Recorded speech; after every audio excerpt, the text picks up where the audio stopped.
Fala pessoal, boa noite, tudo bem? Eu sou a professora Marcela, professora de português e redação aqui do curso Forte, e hoje eu vim comentar um pouquinho com vocês algumas dicas de redação, né? A prova da EPICAR está aí às vésperas, então eu vim trazer algumas dicas, algumas observações que vocês têm que se atentar na hora de produzirem o texto de vocês. Então vamos lá.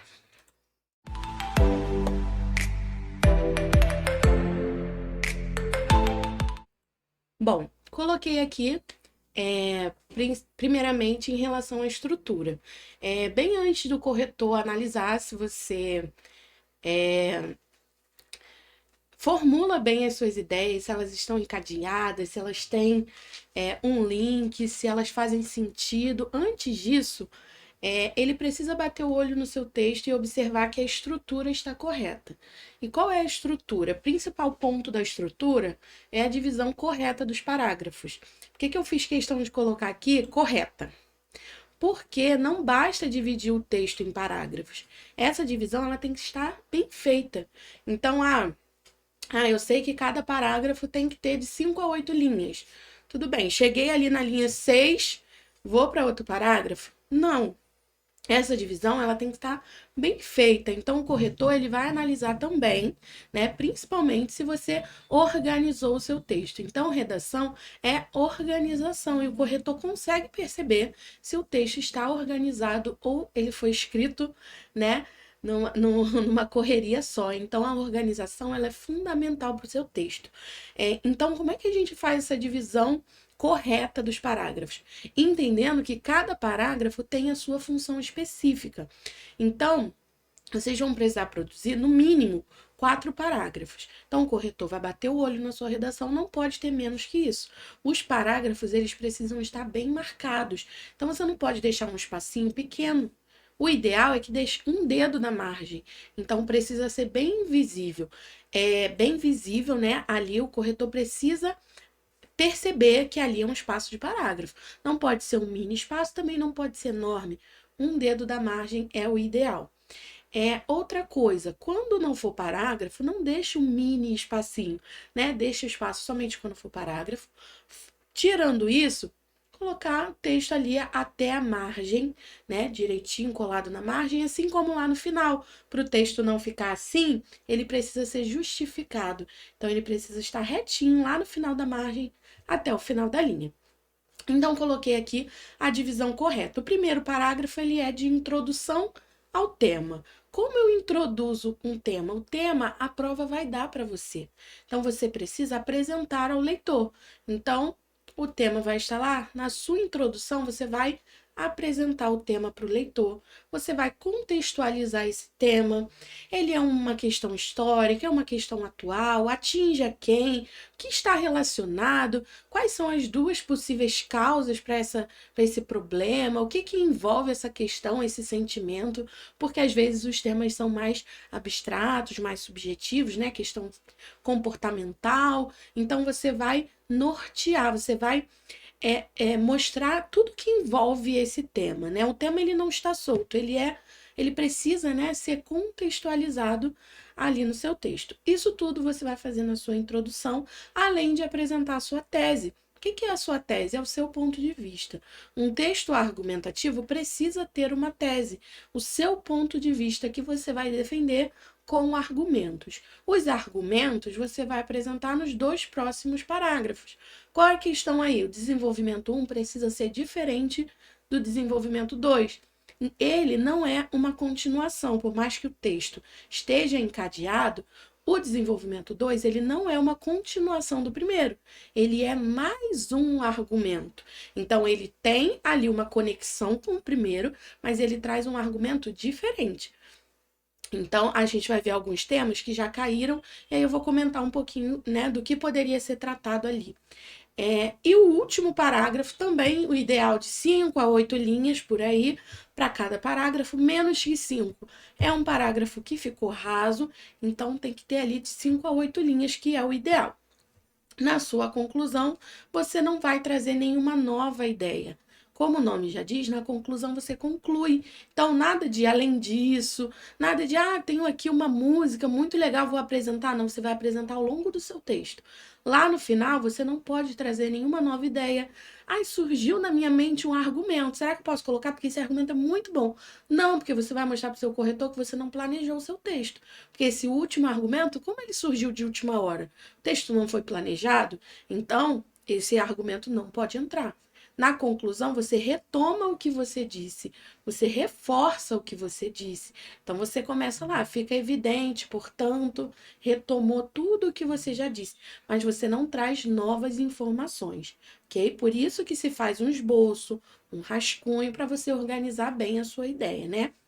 E aí você conclui. Se o tema for um problema, você precisa apresentar algumas ideias do que pode ser feito para que esse problema seja amenizado, quais medidas são necessárias. Se o tema for muito abstrato, muito subjetivo, falou sobre sentimentos, sobre o comportamento humano, você encerra propondo uma reflexão.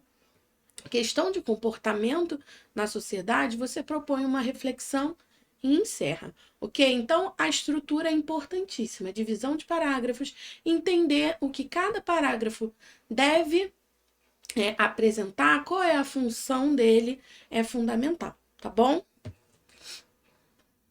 Continuando. O que evitar? Bom, coloquei aqui algumas coisas que vocês devem evitar ao longo do texto de vocês.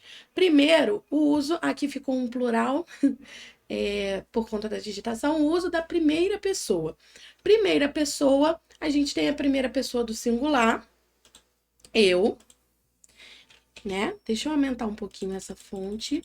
Eu, mas também temos a primeira pessoa do plural, que é o nós. O que eu vejo acontecer é que, às vezes, o aluno foca muito no eu, que é a primeira pessoa do singular, ele realmente não inclui no texto dele, mas acaba incluindo o nós, mesmo que em forma de sujeito oculto.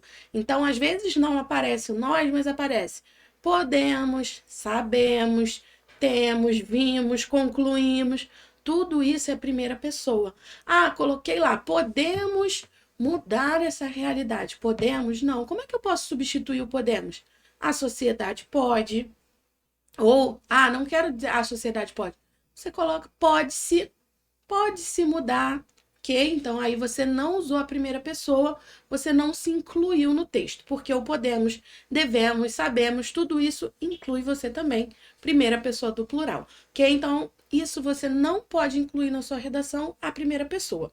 Outra coisa são as expressões informais. Quando a gente fala de expressões informais, às vezes a gente pensa, gíria, falas assim muito do dia a dia, mas existem expressões que elas nem são consideradas informais, mas são pouco formais. Por exemplo, coloquei lá na minha redação, isso acontece muito. Ou nem o isso, né? Mas não sei o que acontece muito. Acontece muito não é lá considerado uma expressão informal, a ponto de eu precisar colocar entre aspas. Não é uma gíria, não é nada. Mas existe uma forma, digamos assim, né, uma maneira mais formal de dizer a mesma coisa. Então, em vez de eu colocar esse problema acontece muito, trata-se de um problema bastante recorrente. O que é uma coisa recorrente? Uma coisa que acontece muito. Então, procure sinônimos, procure orações mais elaboradas para você desenvolver o seu texto. Ok? Então, expressões informais, tentar modificar ali. Trata-se de um problema, já falei problema demais, muda por uma questão, né? Trata-se de uma questão, então, é um problema muito difícil, trata-se de um problema de raízes profundas, ou um problema de difícil solução, então procurar, né, estruturas mais elaboradas para o seu texto, isso é muito importante. Outra coisa que se deve evitar são as rasuras. Então, eu errei uma palavra, eu risco toda. Não, você vai fazer só um risco no meio da palavra e escrevê-la corretamente ao lado, tá? Então, não precisa rabiscar toda a palavra, tampar, sabe? Quando risca a ponto de tampar a palavra, não precisa. Só um risco e escrever corretamente ao lado, ok? Outra coisa que se deve evitar, já comentei isso aqui, são os espaços na margem. Ali era um espaço na margem. Então, você ir até o final de cada linha. Mas eu tô achando que não vai dar para eu incluir essa palavra aqui. Você precisa separar a palavra em sílabas. Então, chegou ali quase, já está encaminhando para o final da linha, já presta atenção, como eu falei para vocês, redação é organização. Já prestar atenção na palavra que você vai incluir, quais são as suas ideias, para você ver se vai caber ali, se vai precisar dividir a palavra. Lá no rascunho, já divide a palavra em sílabas para ver como ela se separa, para você não separar de qualquer jeito, né? Ah, eu ia escrever sociedade, e aí só o F ficou de fora, vou colocar na linha de baixo? Não pode, você precisa separar corretamente a palavra, ok? E períodos muito longos. Isso é uma sugestão, né, de que você evite, por quê? Períodos muito longos, né, orações muito longas, cheias de vírgula, acabam ficando confusas. Às vezes, a gente pega redações onde tem um parágrafo praticamente com um único período. Aliás, um período inteiro. E aí, vírgula, e vírgula, e vírgula, e conectivo, e nunca que chega no ponto final. Então, para você aumentar a sua clareza, o ideal é que você faça períodos mais curtos, tá? Para justamente não ficar confuso, acabar repetindo muitas palavras, né? Ter ali uma confusão de ideias. Períodos mais curtos, ok? E o que incluir, coloquei aqui, conectivos. Seu texto precisa ter coesão, né? Tem algo muito famoso aí, para quem estuda redação, coesão e coerência. Coerência é não se contradizer, as suas ideias não podem ficar desconexas. Então, comecei falando muito bem, daqui a pouco eu falei mal, depois eu me confundi. Não, você precisa seguir uma linha de raciocínio. Então, você precisa ser coerente. Agora, coesão é a ligação entre as partes do texto. Como que eu faço essa ligação para que cada parágrafo meu não pareça um texto isolado? Eu uso conectivos. Os conectivos, né, como o nome já diz, eles conectam o texto. Então, eu coloquei ali. No primeiro, não coloquei conectivo porque ele é o primeiro. Não precisa iniciar com conectivo porque ele não tem ligação com nenhum, ele é o primeiro parágrafo. Coloquei ali só uma sugestão de como vocês podem iniciar. A redação de vocês não é obrigatória, é só uma sugestão. Você pode começar já apresentando o tema, ou você pode começar dessa forma. Sabe-se que apresenta o tema para o leitor. É notório que apresenta o tema para o leitor e vai desenvolvendo.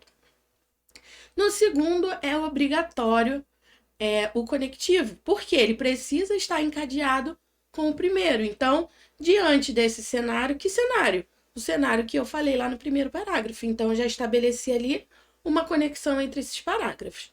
Então, diante desse cenário, o que eu falei anteriormente, aí você desenvolve seu texto.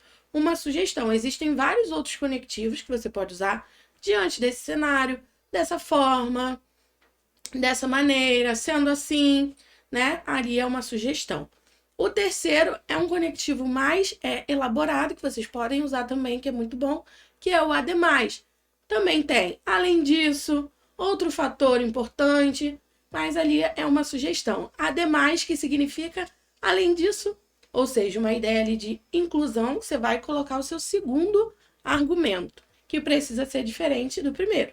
Então, ademais, vírgula. Continua ali o seu texto. Assim você está garantindo a coesão, né, a ligação entre as partes. Por último, portanto, que é conclusivo. Existem outros conectivos que também dão a ideia de conclusão, mas o portanto ali, ele é uma sugestão muito boa, mas você pode usar logo, sendo assim, vírgula. Ou fica evidente, portanto, também é uma sugestão, mas só o portanto ali é uma boa. E não se esqueça da vírgula, né? Depois do conectivo. Portanto, vírgula. E aí você conclui a sua redação. Ok? Por último, eu coloquei aqui para vocês, desculpa, os últimos temas que caíram na EPICAR. Coloquei alguns daqui, somente 3, 2018. A importância da literatura na formação do ser humano. Bom, todo tema ele tem um direcionamento e ele tem uma palavra-chave, às vezes mais de uma, né?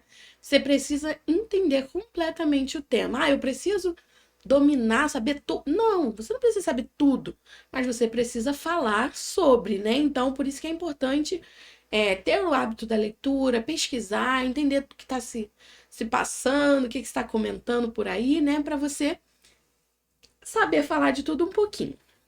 Então, a importância da literatura na formação do ser humano. Aqui era muito importante entender o tema, porque o tema não falava sobre leitura, mas a importância da literatura. Então, quais são os caminhos aqui que se tem? Né? Primeiro, observar aqui, né, essa palavra muito importante que é a literatura e também formação. Formação aqui também vem como uma palavra-chave que tem que aparecer no texto, é obrigatório, né? Esse conceito, pelo menos, às vezes não exatamente a palavra, mas entender que o direcionamento do tema era esse. Então, o que é literatura? Pensar um pouco no conceito, né, de literatura. Literatura é uma arte, então é uma arte com as palavras. Isso é literatura. A arte com a palavra. Agora a fonte está grande demais. Deixa eu diminuir. Então, arte com a palavra. Então, a literatura, por ser uma arte, ela é fundamental. Essa poderia ser uma tese, ela é fundamental na formação do ser humano. Então, de que forma que ela forma o ser humano? De que maneira que ela forma o ser humano? Que formação é essa que a literatura dá ao ser humano? Então, a gente tem a formação no sentido amplo mesmo da coisa, formar como um cidadão, como um sujeito no mundo, né? A questão de identidade mesmo. Então, formar como um cidadão. E a gente também tem ali a formação no sentido cognitivo da coisa, né? Então, no sentido cognitivo, o que seria um sentido cognitivo? Sentido de aprendizado. A literatura ela também influencia muito nisso, porque ela está muito relacionada à leitura. Por mais que não seja só isso, então a formação do ser humano como indivíduo, como cidadão no mundo, aí vem a questão da cultura, da identidade, né? Está tudo relacionado. E também uma formação cognitiva em relação a aprendizado, em relação a saberes, né, que a gente tem. Então, uma pessoa que lê muito, que conhece muito da literatura, é uma pessoa que tem o seu cognitivo muito bem trabalhado, né? E também tem o seu posicionamento no mundo enquanto cidadão, né? Conhece a sua história, a sua origem, a sua cultura e tudo mais. Então, a formação aí seria nesse sentido. Então, poderia vir cada um em um parágrafo. Ok? Aí coloquei aqui também o tema de 2019, como a cultura da rua pode ser utilizada para melhorar a vida na sociedade. Aqui, entender que o tema é uma pergunta, então, ao longo do seu texto, tem que ser respondido. Todo tema que é pergunta, você precisa se atentar se o seu texto está respondendo aquela pergunta, né? Então, aqui a gente teria como conceito, né, que entender cultura da rua. O que seria isso, uma cultura da rua? E entender também aqui palavra-chave como melhorar. Ou seja, quando ele fala de melhorar a vida na sociedade, está falando o quê? De transformação social. Então, transformação social, mudança de vida. Então, quando a gente fala de transformação social, principalmente relacionada a uma cultura de rua, a gente está falando de quê? De inclusão social. É que faltou o A. Inclusão social, certo? Transformação no sentido de incluir. Por quê? A cultura da rua, você poderia, né, ali exemplificar de diversas formas. Por exemplo, o hip hop, o rap, até o funk, né? Aí você poderia escolher também a capoeira, né? Para você diversificar um pouco os exemplos, não só pelo campo musical, né? Mas ali o funk, todas essas culturas que por vezes são colocadas à margem, né? São inferiorizadas, são as culturas da rua, o grafite. Então poderia ali citar e mostrar que essa cultura da rua, ela é usada como uma ferramenta para incluir, né, jovens que por vezes foram postos à margem, foram excluídos. Então, poderia tratar aqui. Aí eu coloquei aqui uma setinha para colocar os exemplos, né? O hip hop, o rap, capoeira e assim por diante. Ok? Diversas artes que são ali consideradas cultura da rua e que, né, melhoram a vida na sociedade à medida que incluem jovens de periferia, jovens que por vezes são excluídos, ok? E o último que eu vou comentar aqui com vocês é de 2022. O mundo que nos obriga a viver na dor é um mundo possível? Esse tema, ele era um pouquinho maior, mas no final tinha ali essa pergunta, né? é um mundo possível? E aí falava sobre obrigar a viver na dor.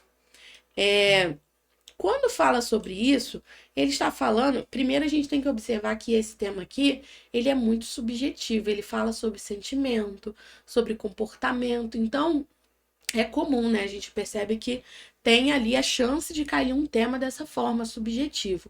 E aí é aquele tema que você propõe uma reflexão. O que seria viver na dor? O que estaria atrelado a isso? A questão da resiliência. E o próprio tema falava também um pouquinho sobre egoísmo, né? Como o mundo está tão individualista, onde as pessoas não enxergam mais o outro como parte importante também nesse processo, né? Então, se você está ali vivendo na dor, o outro também está vivendo a dor dele. Então, tem ali resiliência, tem a questão do egoísmo, a questão da empatia, tudo isso está atrelado ali, ok? Então, é entender o tema, entender o que pode ser conceituado, o que precisa de exemplo, o que está no contexto. Então, quando você for elaborar o seu rascunho, o seu resumo ali para você fazer o seu texto, e jogando as suas ideias. O que está atrelado a viver na dor? Ah, ser resiliente, se esforçar, não ser egoísta. E aí você vai citando coisas até que as suas ideias, né, sejam organizadas em parágrafo, tudo direitinho. Bom, no mais é isso, são essas as dicas que eu tenho aí para vocês. Eu espero que vocês tenham gostado, que vocês façam uma boa prova, organizem bem o texto de vocês, cuidem dele, releiam várias vezes, né, para vocês perceberem se tem ali alguma coisa a ser consertada. E é isso, desejo uma boa prova para vocês e até a próxima. Tchau!